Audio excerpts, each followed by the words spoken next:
Hello everyone. Hope you all had a great Monday.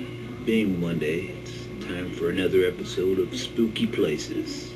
And this week we shall be talking about several bed and breakfasts and hotels that you may like to visit in hope of having some paranormal experiences.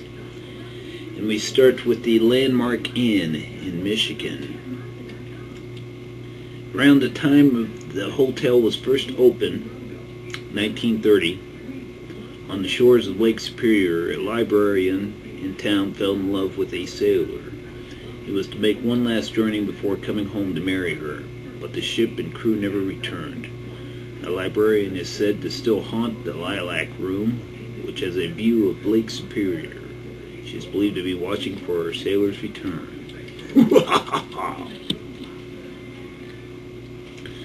We now move to Ohio. The Hilton Cincinnati Netherlands Plaza. Long name. During the hotel's construction in the 1930s, one of the laborers were killed. His body was never found. The lady in green has been seen in the mezzanine level and Hall of the Mirrors.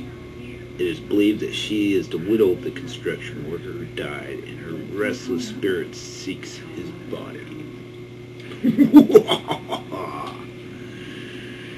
Now to Vermont. Back in time. This beautifully restored Victorian manor was built in 1858 by Victor Atwood in the old railroad town of St. Albans, Vermont. The house is haunted by several ghosts. Guests have reporting seeing Laura, a former resident of the house and gentleman, has been seen in the sitting room. Interesting. And in Wisconsin, the Vermont Plaza Hotel.